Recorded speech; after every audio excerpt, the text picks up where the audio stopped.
اتنا لمبا سفر کر کے آپ آئے کمانے کے لیے، اور الحمدللہ کما بھی رہے ہیں. پاکستانیوں کو میں نے دیکھا اچھا بزنس کر رہے ہیں، جاب میں اچھی تنخواہیں مل رہی ہیں، یہاں کھا بھی رہے ہیں اور اپنی فیملیز کو کھلا بھی رہے ہیں، ملک میں پیسہ بھی بھیج رہے ہیں.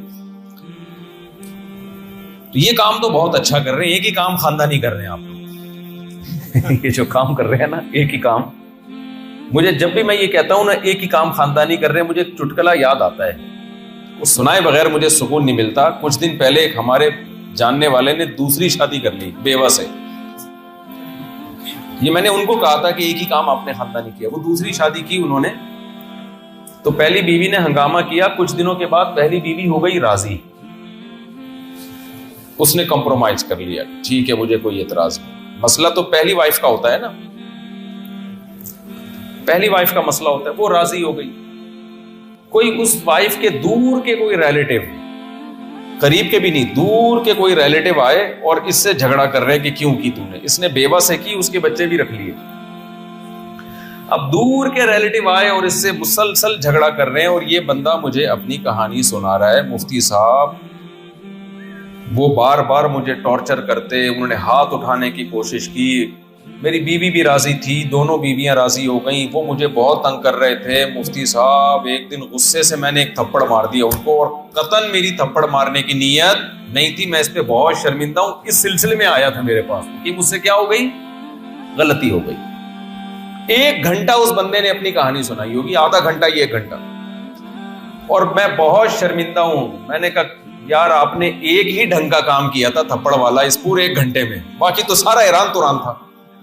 ادھر ادھر کی فضول قصے سنا رہے ہو مجھے آپ بیٹھ کے، یہ کر لیا وہ کر لیا، میں نے یوں کہا انہوں نے، یہ سب فضول باتیں. 1 ڈھنگ کا کام کیا ایک تھپڑ والا، اور اس پہ آپ کو شرمندگی ہو رہی ہے. اور جو آدھے گھنٹے سے فضول باتیں کر رہے ہو جس پہ شرمندگی ہونی چاہیے اس پہ شرمندگی ہو نہیں رہی آپ کو. تو کہہ رہے کیا مطلب؟ میں نے کہا بہترین کام کیا آپ نے. وہ کون لگتا ہے جب آپ کی بیوی راضی ہے، اس کے باپ راضی ہے، اس کی ماں راضی ہے، تو وہ چاچے کے ماموں کا پھپھے کا فلانا کا ڈمکانا کون ہوتا ہے آپ کو آ کے ٹارچر کرنے والا؟ تو جب بھی میں یہ کہتا ہوں نا ایک ہی کام خاندانی کیا ہے، تو مجھے یہ والا واقعہ یاد آتا ہے. تو میں آپ لوگوں سے ایز اے پاکستانی کہتا ہوں، آپ لوگوں نے یہ کام جو کیا ہے نا بہت خاندانی کیا ہے. یہاں آ کے آپ پیسہ کما رہے ہیں، خود بھی کھا رہے ہیں اور اپنے بچوں کو بھی، فیملی کو بھی سپورٹ کر رہے ہیں. یہ کام آپ نے زندگی میں خاندانی کیا ہے. اس پہ توبہ استغفار نہیں کیجیے گا. بعض دفعہ آدمی ایک نیکی کرتا ہے، توبہ کر کے وہ نیکی ضائع کر دیتا ہے. اللہ کہتا ہے ایک ہی تو نے ڈنگ کا کام کیا تھا، اس پہ بھی تجھے ندامت ہو رہی ہے. لیکن دیکھو ایک بات اچھی طرح سمجھو، اسلام ترقی سے نہیں روکتا، اسلام پیسہ کمانے سے نہیں روکتا. بلکہ حقیقت یہ ہے کہ جب اسلام دنیا میں آیا تو اس وقت دنیا ترقی کے لفظ سے بھی واقف نہیں تھی. یہ جو میں باتیں کر رہا ہوں یہ گورے اعتراف کرتے ہیں.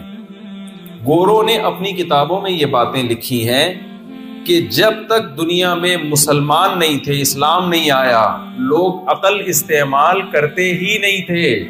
سائنسی ترقی کیا ہوتی؟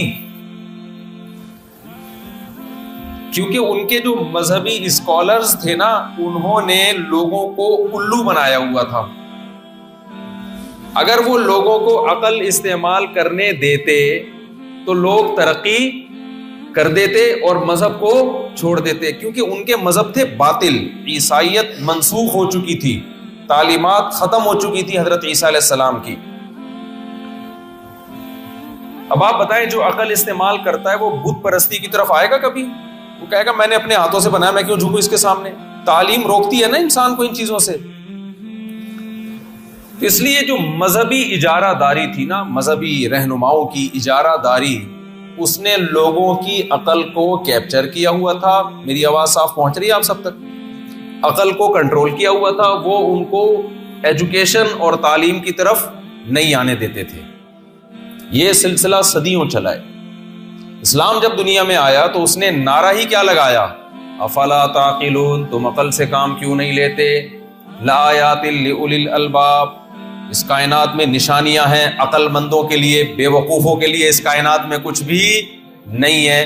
وَسَخَّرَ لَكُم مَا فِي السَّمَاوَاتِ وَمَا فِي الْأَرْضِ، سب کچھ اللہ نے تمہارے لیے بنایا ہے، تو اس کو استعمال کرو بھائی.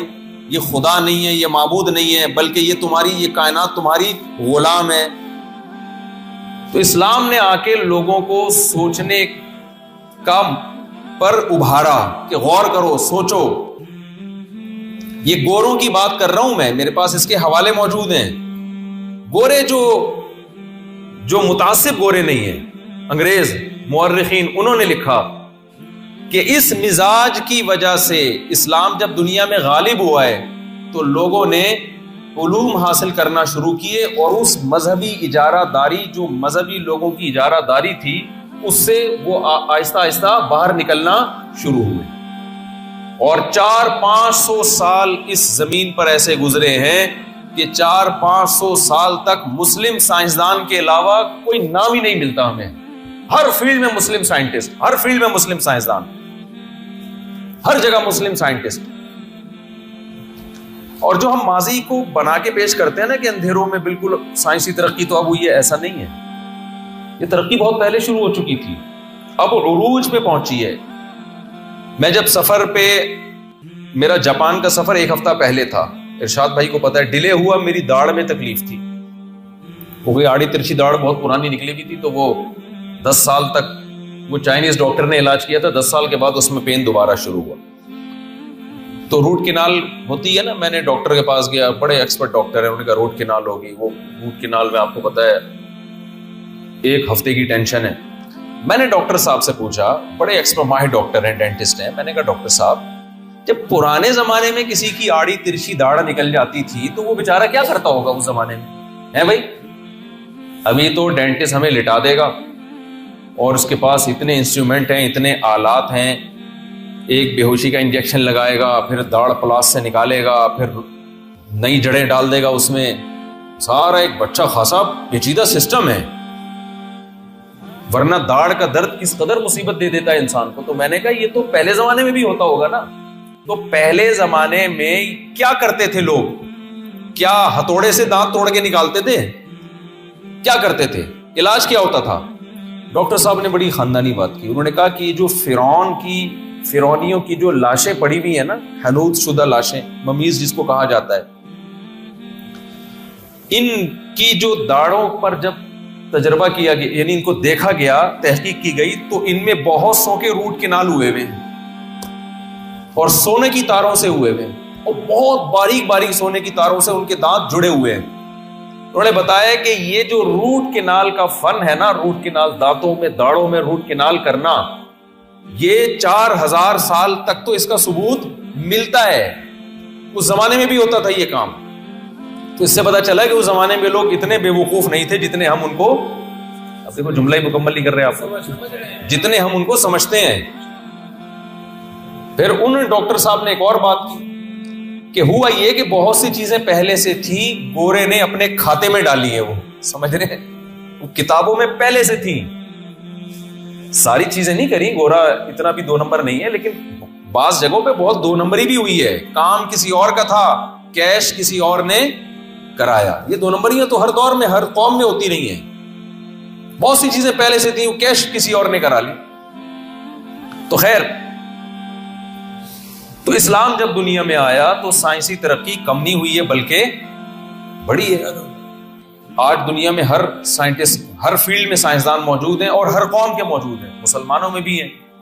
ٹاپ 10 سائنٹسٹ جو ہے ان میں مسلم سائنسدانوں کا نام بھی آتا ہے.